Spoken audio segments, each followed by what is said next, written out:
día. Es un gusto estar aquí con ustedes en esta ocasión para hablar sobre el voto, cómo fue otorgado el voto femenino a las mujeres. Creo que este es un tema importante, ya que a partir de este ejercicio se dio un avance importante en la vida democrática de nuestro país. Y bueno, bienvenidos al Centro de Investigaciones Históricas, aquí en la Facultad de Filosofía y Letras.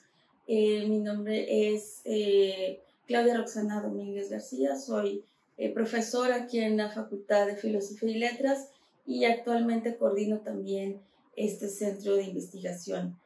Y bueno, este centro es de reciente creación, llevamos apenas un poco más de un año, 2 años de funcionamiento. Y bueno, se busca contribuir en el apoyo a la investigación histórica y también pues a la difusión de la misma. Entonces nos encargamos de realizar actividades académicas en apoyo a nuestros estudiantes y también que puedan resultar de interés para la comunidad en general, el público más general. Y bueno, ya entrando en materia, pues bueno, generalmente cuando hablamos o cuando nos referimos al voto femenino, lo primero que nos viene a la mente pues es esta etapa en donde, sobre todo en Europa y en Estados Unidos, las mujeres comenzaron por la búsqueda del ejercicio del voto. Esto a finales en el siglo XIX. Y pues bueno, estaba enfrascado o muy relacionado pues con las luchas obreras en esta llamada tercera ola del feminismo, bueno, no, tercera fase de los movimientos feministas del siglo pasado. Entonces yo quisiera partir de una primera pregunta, que es, ¿por qué es importante el voto? Si nos vamos a la formación o la conformación de los estados-naciones modernos, es decir, cuando se pasa de un estado monárquico a un estado democrático, republicano, etc., estos nuevos gobiernos van a tener como base la soberanía popular y van a funcionar también con base en la división de poderes. Y eso sí que tenemos un poder ejecutivo y un poder judicial, pero ejecutivo, legislativo y judicial. Estos poderes pues se van a conformar a partir de lo que se establecen en las constituciones políticas. De ahí que estos documentos sean pues la base fundamental de una sociedad y de un Estado-nación, de un gobierno de una nación. Y bueno, otro elemento que da legitimidad a estas nuevas formas de gobierno o estas formas modernas de gobierno son las elecciones, el poder elegir a los representantes. Entonces, si puedes votar, puede ser tomado en cuenta en las decisiones que se llevan a cabo en tu país o en tu nación. Esto pues es a través de precisamente de las personas que resultan electas, de estos representantes a las que los ciudadanos le otorgan su confianza para pues velar por sus intereses, por el interés común. Pero ¿qué pasa cuando no se puede votar o cuando hay ciertas restricciones en cuanto al voto? Estos pues existieron en los primeros regímenes constitucionales. Había restricciones por el estrato social, económico, es decir, qué tanto ganaba una persona. Había también restricciones por el género. No todos podían acceder al voto. De hecho, las mujeres estuvieron no se les concedió este derecho en un principio. También había restricciones en cuanto a la edad, es decir, no todas las personas pueden votar, tenían que tener una cierta edad para votar. Y por último también había restricciones en cuanto a la raza.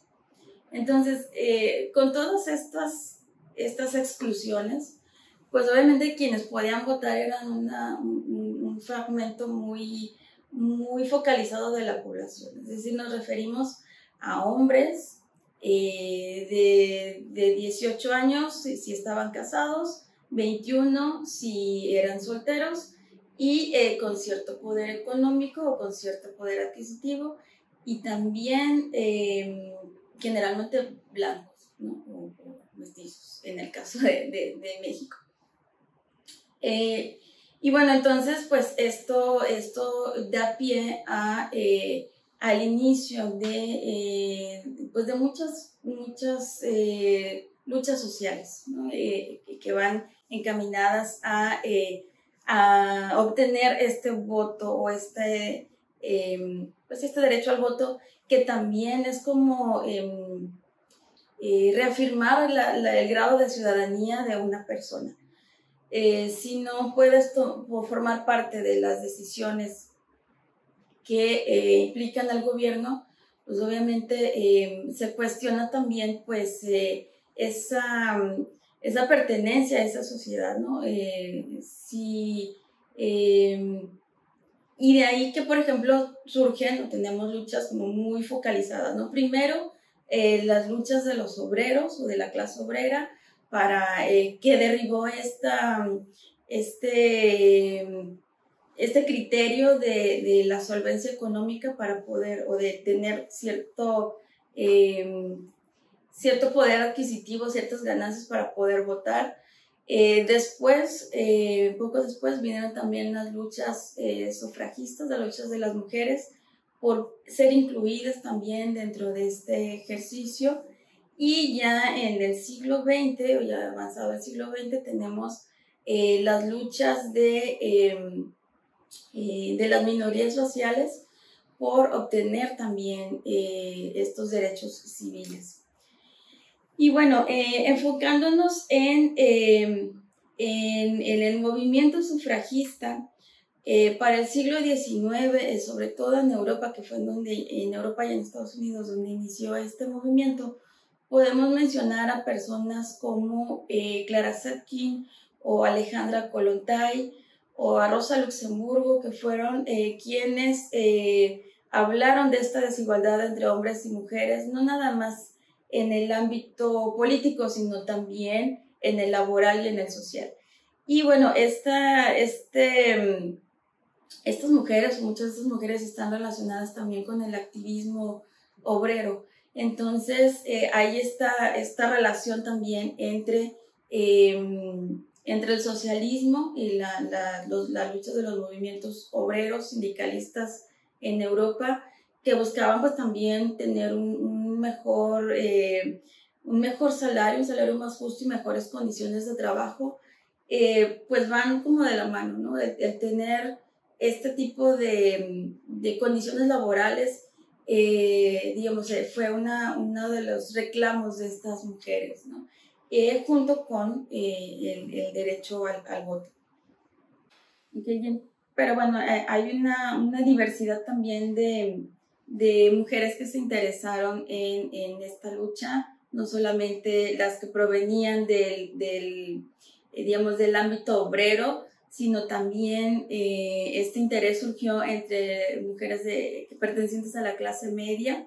Es así como vemos a estas mujeres con sus grandes sombreros y sus atavíos que pues nos remiten pues a un estrato social un poco más alto, sobre todo en Inglaterra y en Estados Unidos, que podemos observar, por ejemplo, en películas como Las sufragistas, que más o menos nos llevan a este periodo y a esta lucha. Entonces podemos ver que esta lucha por el sufragio femenino pues ha tenido diversos actores y en diferentes estratos de la sociedad, de la población. Y bueno, En Inglaterra, esta lucha sufragista obtuvo, bueno, fue ganando, digamos, fue teniendo victorias.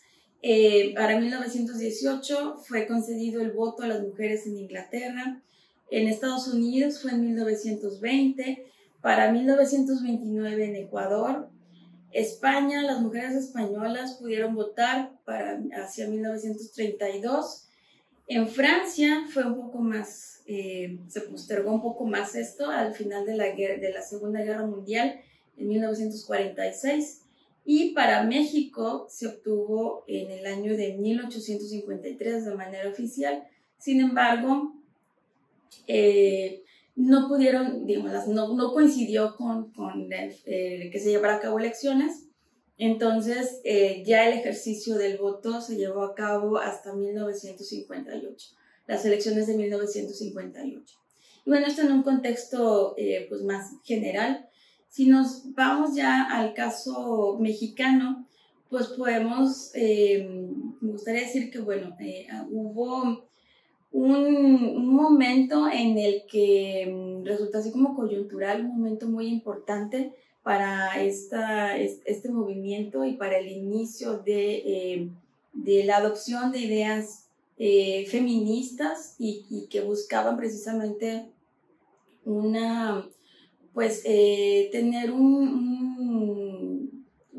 lograr la ciudadanía, al igual que los hombres, tener condiciones un poco más igualitarias en cuanto a los hombres.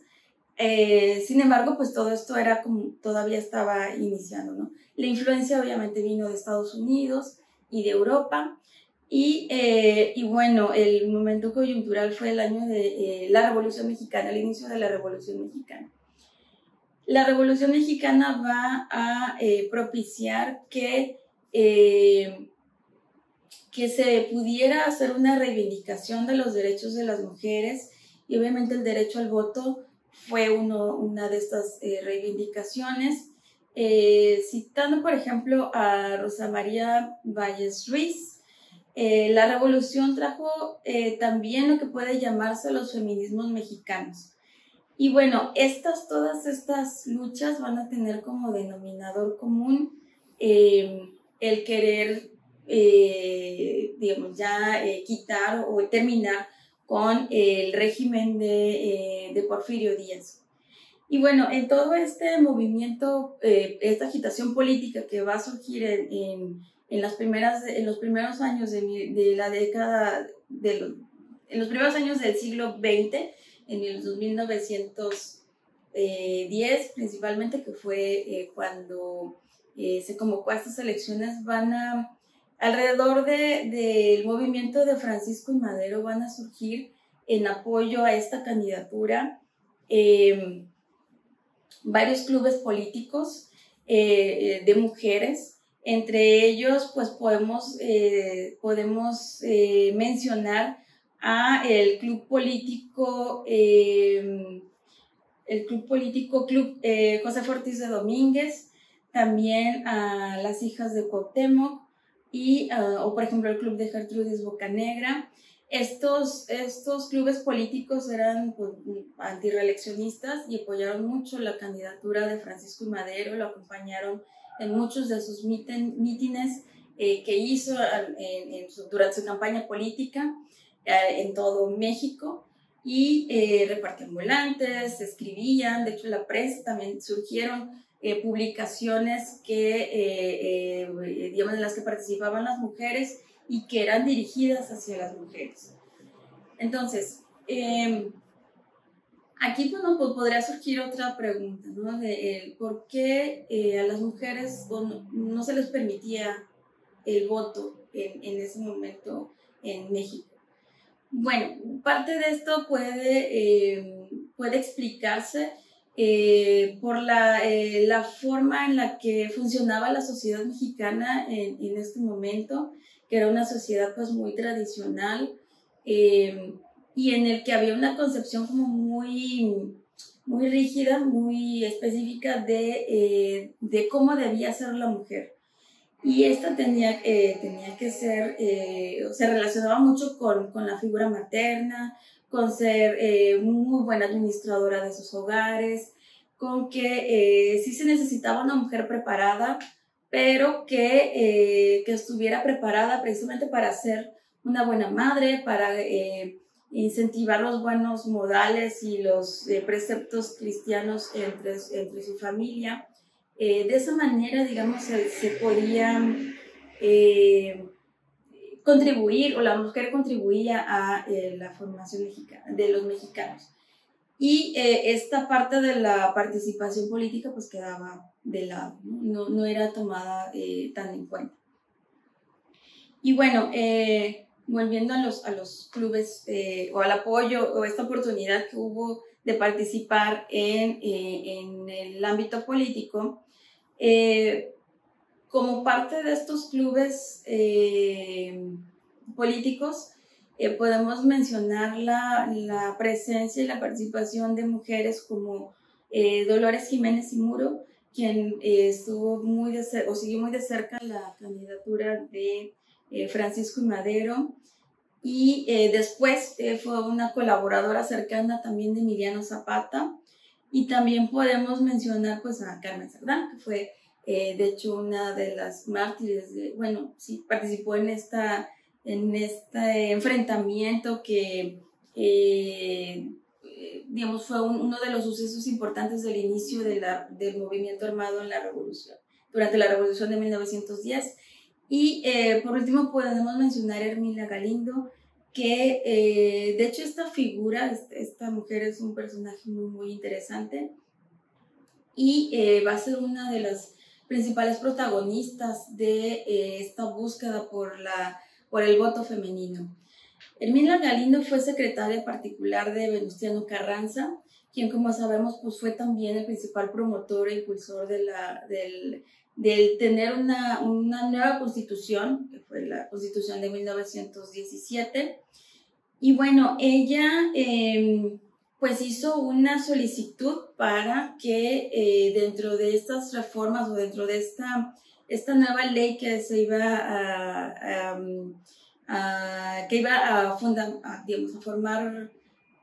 ser la fundadora de la nueva nación mexicana del régimen postrevolucionario, pidió que se le otorgara a las mujeres un voto restringido. Ahorita voy a hablar un poquito más sobre lo que significa el voto restringido. Sin embargo, las actividades de Hermila pues no quedaron solamente en eso, sino también fue propagandista política, precisamente hablando en favor o en los beneficios de otorgar el voto a las mujeres.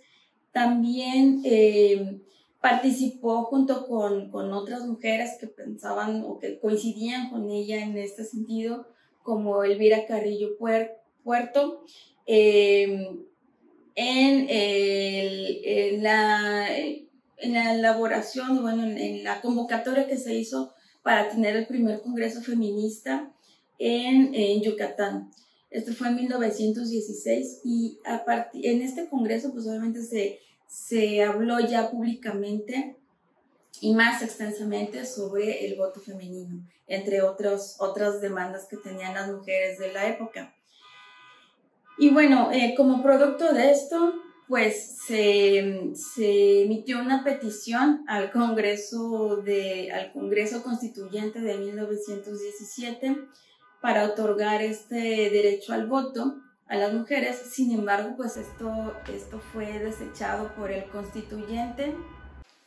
Y bueno, esta propuesta pues no fue tomada en cuenta por los diputados del constituyente. Sin embargo, pues bueno, el activismo esta lucha, digamos, por conseguir el sufragio femenino, pues no se detuvo allí, ¿no? Esto continuó para entre 1922 y 1924, durante el gobierno de Felipe Carrillo Puerto, se permitió no solamente el voto para las mujeres en Yucatán, sino también hubo elecciones y hubo 3 diputadas durante ese periodo de gobierno, que fueron pues Elvia Carrillo Puerto, que era hermana del gobernador, y también Beatriz Peniche y Raquel, ¿sí? Entonces Yucatán se convirtió como en la punta de lanza o el ejemplo de que las mujeres podían participar no solamente en ejercer el voto, sino también digamos, en obtener o en ejercer cargos de representación popular. Y bueno, ¿qué decir? Digamos, uno de los elementos que está ahí como que siempre es referido cuando se habla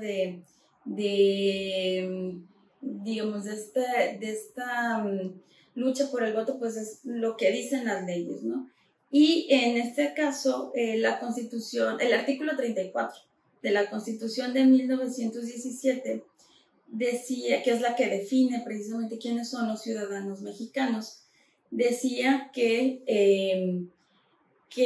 son ciudadanos de la República, pues quienes tienen la calidad de mexicanos y que sean mayores de 18 años en caso de ser casados, de 21 en caso de ser solteros y que tengan un modo honesto de vida. Y estos son quienes van a poder votar.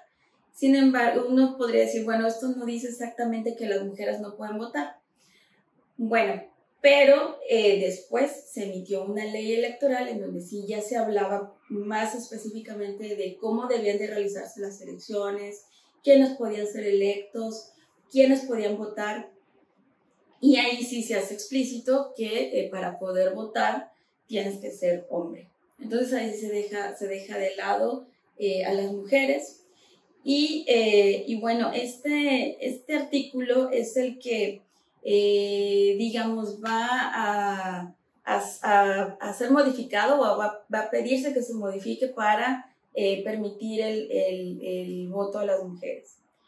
Y bueno, después, Yucatán fue uno de los primeros intentos o los primeros experimentos uno de los primeros sitios en donde se pudo ejercer el voto femenino. También hubo otro ejercicio en Tabasco y en Chiapas. Sin embargo, pues estos derechos, bueno, este derecho que se le dio a las mujeres de votar y de ser votadas, sobre todo en el caso de Yucatán, pues no prevaleció, estuvo vigente durante muy poco tiempo. Y bueno, ¿cuáles eran los argumentos que se emitieron para decir que las mujeres no eran capaces o no era necesario que ejercieran este derecho? Pues bueno, se decía que esto no era algo que fuera una preocupación ya de momento, sino que podía esperarse a que la mujer estuviera más preparada. Entonces se hablaba de un voto restringido, que incluso Ermila Galindo y otras mujeres como Margarita Robles de Mendoza, quien fue secretaria de Acción Femenil del Partido Nacional Revolucionario en las décadas de los 20, decían que pues bueno, digamos, no era, este voto restringido tenía que ser como destinado a mujeres con cierto grado de educación, y también de cierta edad, de cierto estatus económico, obviamente, y también con entonces, la preparación, pero también el estatus social, el estatus civil tenía mucho que ver. Obviamente, si eras casada, pues tenías de ahí todo los requisitos para poder votar. Entonces, así las mujeres analfabetas, las mujeres de estratos más populares, pues quedaban marginadas o quedaban hechas a un lado de esta primera propuesta del voto femenino. Y bueno, decían que pues que las mujeres podían contribuir a formar ciudadanos y a formar buenos mexicanos a partir de sus labores en el hogar, ¿no? De su papel como madre y como esposa y como administradora del hogar. Y entonces, pues ese era el ámbito en el que ellas podían contribuir más a la formación de los ciudadanos. Y bueno, esto pues estuvo así durante los años 20, digamos, salvo estos ejercicios que mencioné anteriormente. Y llega entonces las elecciones de 1929, en donde se postula para la presidencia José Vasconcelos. José Vasconcelos va a recibir el apoyo de muchas mujeres, entre ellas pues, mujeres muy preparadas. Va a haber profesoras, mujeres de la clase media urbana que van a apoyarla. Y podemos mencionar, por ejemplo, a Adelina Zendejas, que se reconoce a sí misma como comunista. Entonces ahí ya este nexo que había con, digamos, con esta...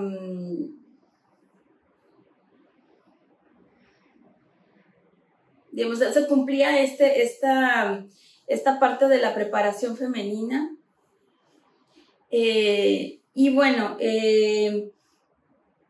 la candidatura de José Vasconcelos pues no tuvo mucho éxito, no ganó en las elecciones. Sin embargo, pues sí, ya se veía también, o sea, digamos, es como una continuación de esta búsqueda por ejercer los derechos políticos y ciudadanos. Y bueno, ya para 1938 se propone la reforma a los artículos 35 y 115 de la Constitución. Esto pues también esta reforma fue apoyada en un primer momento por el presidente en turno, que era Lázaro Cárdenas. Sin embargo, unos cuantos meses antes de que se realizaran las elecciones, en 1940, esta propuesta de reforma fue rechazada. Y esto, bueno, la explicación que se da a esto es que se temía que el voto femenino pudiera beneficiar al rival político, que en ese momento pues era Juan Andreu Almazán. Y bueno, candidato opositor a Manuel Ávila Camacho. Y bueno, entonces aquí viene otro elemento que digamos, trató de justificar el no otorgarles el derecho al voto a las mujeres, que es la susceptibilidad de las mujeres de ser influenciadas por los preceptos religiosos. Entonces decían, bueno, pues son más susceptibles que los hombres de ser influenciadas por el clero para votar de una u otra manera. Entonces esto pues, no convenía o era mal visto por el régimen en el momento. Y digamos, este fue otro de los argumentos que se esgrimió para limitar este derecho al sufragio. Y bueno, sin embargo, pues esto no podía durar por siempre, ¿no? Entonces, fue durante el gobierno de Miguel Alemán Valdés, que ya en los años 40, que se otorgó a las mujeres el derecho al sufragio en el ámbito municipal. En el ámbito municipal.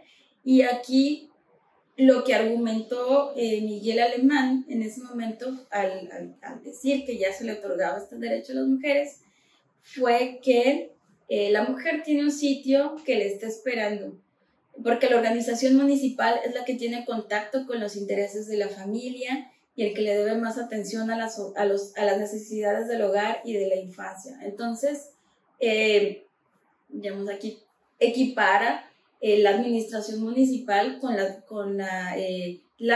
labores femeninas, ¿no? de la casa, de administrar el presupuesto de una casa, del cuidado de los hijos, de estar cercano a los hijos, pues eso lo equipara al ámbito municipal. Obviamente esto no tiene mucho, o sea, no tiene como mucho fundamento, ¿no? Pero bueno, ese fue el argumento que se dio en ese momento. Y bueno, ya para los años 50, muchos de los países de América Latina y de otras partes del mundo habían ya reconocido el sufragio femenino universal. Es decir, no había este sufragio femenino restringido al que se habían referido las sufragistas o las feministas mexicanas en las décadas de los 20, ¿no? Y bueno, México, dentro de sus compromisos internacionales o dentro de los acuerdos internacionales de los que formaba parte, pues fue firmante de la Carta de los Derechos Humanos, que instituía de manera explícita la igualdad entre hombres y mujeres, por lo que el no conceder el sufragio universal a las mujeres pues constituía una violación a este acuerdo internacional. Y bueno, para los 50, o bueno, ya durante la campaña presidencial en la que participó Adolfo Ruiz Cortines, él promovió como una de sus promesas de campaña precisamente la reforma de los artículos 34 y 115 de la Constitución para otorgar el voto femenino universal. Y bueno, una vez llegado a la presidencia, pues obviamente esta promesa le fue recordada por las mujeres incluso de su partido, que ya tenían el PNR, ya tenía después fue el PRI, tenía ya una organización dentro del propio partido que buscaba o que fomentaba la participación de las mujeres. Y bueno, fue así como se obtuvo ya esta reforma constitucional que permitió el voto de las mujeres y que, digamos, la fecha en la que conmemoramos esta reforma y digamos, este paso más en la lucha por los derechos de las mujeres, es el 17 de octubre de 1953. Y bueno, como les comentaba, esta fecha o esta promulgación no implicó pues, el ejercicio del voto inmediato de las mujeres, ¿no? Sino que esto tuvo que esperar unos años más. La primera vez que votaron un sector de mujeres en México fue para una elección federal. Fue en 1954, en una elección extraordinaria en donde pues, bueno, Baja California fue erigido ya como un estado de la República. Antes era un territorio, no era un estado propiamente dicho. Entonces, una vez que se decreta ya que Baja California va a ser un estado, se organizan elecciones y bueno, quien resulte electa para esta elección fue Aurora Jiménez Palacios, y entonces ella fue la primera diputada federal por este estado de Baja California. Y bueno, ya para 1950, en el periodo de 1955-1958, también hay otras elecciones para renovar las diputaciones. Y aquí tenemos 4 diputadas que van a formar parte de esta legislatura. Y bueno, para 1958 va a ser electa la primera diputada del estado de Guerrero, Macrina Robadán. Ella fue electa postulada, más bien dicho, por el Partido Popular. Entonces aquí tenemos doble mérito, ¿no? Fue digamos, una de las primeras diputadas mujeres, pero también perteneciente a un partido de oposición. Recordemos que en este momento pues el PRI es el que tiene pues la hegemonía política en México, ¿no? Lo cual pues es bastante bueno. Y bueno, vamos a esperar todavía un buen tramo hasta los años 70, es que tenemos la posibilidad de elegir a la primera gobernadora, en el estado de Colima. Ella fue Griselda Álvarez Ponce de León, fue la primera gobernadora. Y bueno, creo que lo importante de conocer esta historia y cómo fue este proceso es debido a que, bueno, el ejercicio al voto, que a lo mejor hoy tomamos como algo poco común, algo que pues ya no pensamos mucho en cómo se obtuvo, en los beneficios que tiene el ejercicio del voto, y más bien se cuestiona si funciona el ejercicio del voto, digamos, con los resultados, algunos resultados que hemos obtenido o que no hemos obtenido en la ciudadanía.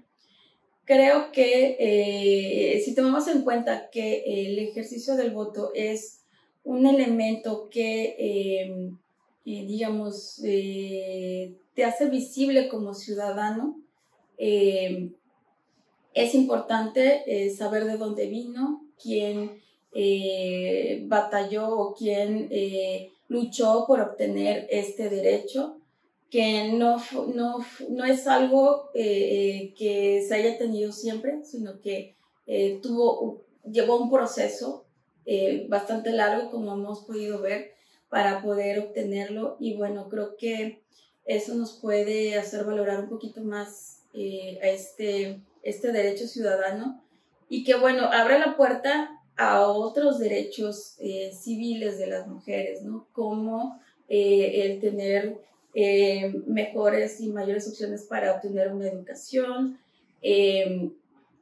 mejores salarios, el obtener también una mayor seguridad, y en general, pues, optar o poder tener una sociedad más igualitaria, ¿no? El poder incidir en cómo se hacen las leyes, en cómo se hacen los programas sociales, en obtener o en poder tener políticas públicas que vayan enfocadas a resolver problemas que conciernen a las mujeres. Se me ocurre también, por ejemplo, lo referente a la salud reproductiva. Entonces, este derecho al voto, digamos, es lo que abre todas estas otras posibilidades, ¿no?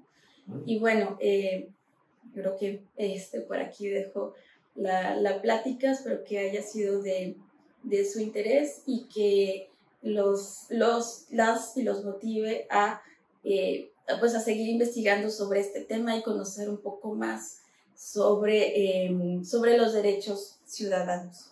Muchas gracias.